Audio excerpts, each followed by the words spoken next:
Hello बच्चों। आज का हमारा टॉपिक है वर्ड रिलेशंस। देखो, ये बहुत सिंपल टॉपिक है। इसमें कुछ वर्ड एनालॉजीज दिए हैं, आपको सिर्फ इसको फाइंड आउट करना है रिलेशन, और बताना है कि कौन सा चीज़ सूटेबल होगा। ठीक है, ये बहुत ही इजी है, बहुत ज़्यादा इजी है। जैसे कि पहला मैं बता देती हूँ। माउस के बाद डैश लिखा है और फ्लैश के बाद कैमरा। ठीक है, तो जैसे हमको पता है कैमरा में क्या होता है, फ्लैश, वैसे ही माउस किस में होता है, कंप्यूटर में होता है। सिंपल सी बात है कि कंप्यूटर के पास माउस होता है, कैमरा के पास फ्लैश होता है। ऐसे आपको रिलेशन पहचानना है और उसके बाद सही आंसर में टिक करना है। Simple, good, very simple. ठीक, जैसे सिंग एंथम ब्लैंक प्ले। गाना को हम लोग क्या करते हैं, एंथम, नेशनल एंथम जो है सॉन्ग है, एंथम मतलब कोई भी सॉन्ग, या नेशनल एंथम जैसे राष्ट्रीय गीत है ना, तो हम एंथम को हम लोग सुनते सिंग करते हैं, मतलब गाते हैं। वैसे एक्ट को क्या करते हैं, प्ले किया जाता है। आ रहा है ना समझ में? तो एक्ट विल बी प्ले। ठीक, वैसे ही समझ आ गया। बहुत बहुत ज़्यादा सिंपल है ये, आपको बिल्कुल मतलब कठिन नहीं लगेगा। जैसे एक सिंपल सा एग्जांपल, माउंटेन। माउंटेन मतलब होता है पहाड़। ठीक, पहाड़ का पिक होता है मतलब चोटी होती है, सबसे हाईएस्ट पॉइंट। वैसी छत में क्या होता है, रूफ होता है, जो सबसे ऊपर होता है। तो mountain has a peak and the house has a roof. Porch होता है क्या?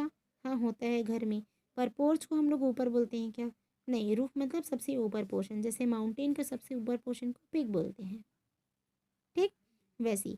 तो पिक माउंटेन का हाईएस्ट पॉइंट, हाउस का हाईएस्ट पॉइंट, रूफ छत, छत होता है ना, सीलिंग जिसको बोलते हैं। आया समझ में? क्वेरी का मतलब होता है क्वेश्चन करना। क्वेरी का मतलब होता है क्वेश्चन करना, या क्वेश्चन करने का मतलब होता है क्वेरी। वैसे क्यू मतलब होता है लाइन में लगना, या एक के बाद एक, और लाइन का मतलब भी होता है एक के बाद एक। ठीक है, तो ये आपका रिलेशन है, ये दोनों सिनोनिम्स हैं, तो ये भी दोनों क्या हैं, सिनोनिम है। क्यू का मतलब भी होता है आपका वन बाई वन, और लाइन का मतलब भी होता है वन बाई वन, एक के पीछे एक क्या रहते हैं, लाइन में लगे हुए होते हैं। ठीक है, तो ये आपको कुछ हिंट दिए हैं पेज नंबर 28 में, and you have to guess those words and find out the answers right and write down your book. ठीक है, आपको पहचानना है और अपनी बुक को कंप्लीट करना है। Okay class, now the next topic and the last topic of this video is more to see. आपकी लाइफ में बहुत कुछ है देखने के लिए, है ना। आपको बताया है यहाँ पे, here are the given some words famous monuments. आपको यहाँ पे बहुत फेमस जो है मॉन्यूमेंट्स दिए हैं, स्मारक दिए हैं, बिल्डिंग दिए हैं, स्टैचू दिए हैं।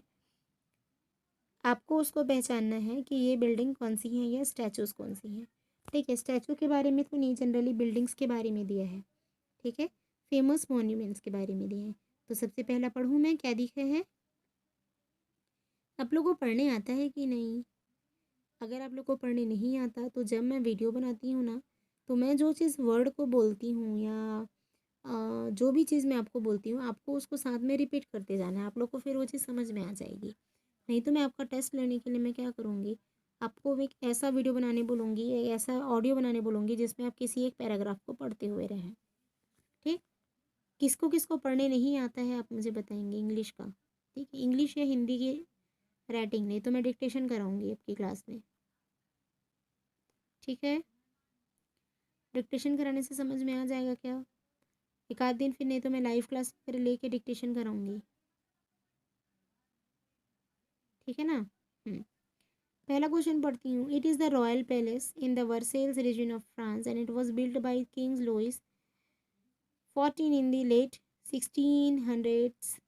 ठीक है, 1600 एस में बना था, 1600 सन में बना था। आपका वर्सेल्स रीजन है फ्रांस का, उसमें बहुत बड़ा जो रॉयल पैलेस है। तो ये पैलेस जो आपका डायग्राम दिया भी है, देखो बहुत बड़ा पैलेस है, बहुत बड़ा महल है, बहुत बड़ा घर है बोलना चाहिए। तो ये कौन सा था, पैलेस ऑफ वर्सेल्स जो है वो बहुत ही फेमस पैलेस है, जो वर्सेल्स फ्रांस में है। ठीक है, फ्रांस रीजन में वर्सेल्स लोग, वासरा के लोग इसको बनाए थे। ये उस जमाने का रॉयल पैलेस है, राजा महाराजा लोग जहाँ पे रहते हैं ना, मतलब रॉयल, वो प्लेस है।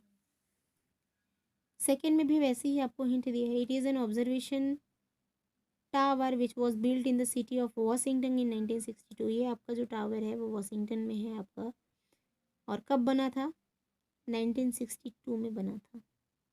ठीक है, it provides a wide way of surrounding areas. अगर आप इसमें खड़े हो गए तो आपको पूरा वॉशिंगटन डीसी दिखाई देगा, या वॉशिंगटन दिखाई देगा। तो दैट इज़ फॉर व्हाट हम इसको बोलते हैं कि ये क्या करते हैं, हमको वाइड व्यू प्रोवाइड कराते हैं ना, बहुत दूर तक हम इसको देख सकते हैं, कहाँ, आसपास के एरियाज़ को, सराउंडिंग एरियाज़ को। तो इसका नाम क्या है, स्पेस नीडल्स सीटल। ठीक, तो ऐसे आपको कुछ हिंट दिए हैं।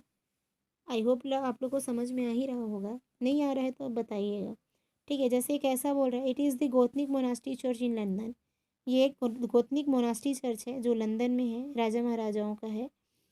That is traditional place for the coronation and burial of English monarch.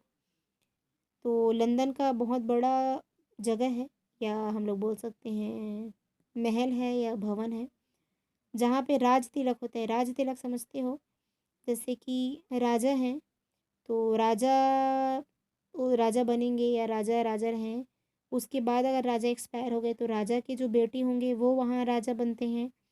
फिर वहाँ पे वो मतलब लोगों की सेवा करेंगे, या वहाँ के राजा कहलाएंगे। फिर उसके बाद अगर वो राजा मर गए तो उनके फिर बेटे, तो ऐसे वंश आते जाता है।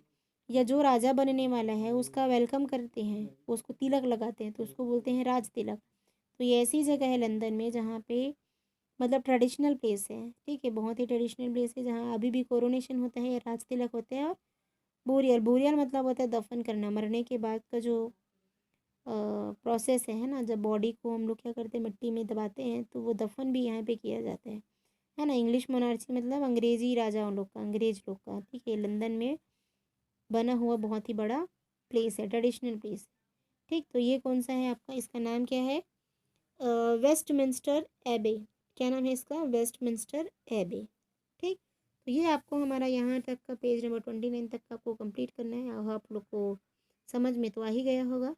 ठीक है क्लास, अब फिर मैं एक बार और बता दूँ, मैं आपको टेस्ट लूँगी मंडे को, तो आप लोग प्लीज़ करके प्रिपरेशन स्टार्ट कर दें। कौन कौन सा पेज कर लूँगी मैं वैसे भी ग्रुप में मैसेज कर ही दूँगी, पर start learning and complete your book as soon as possible.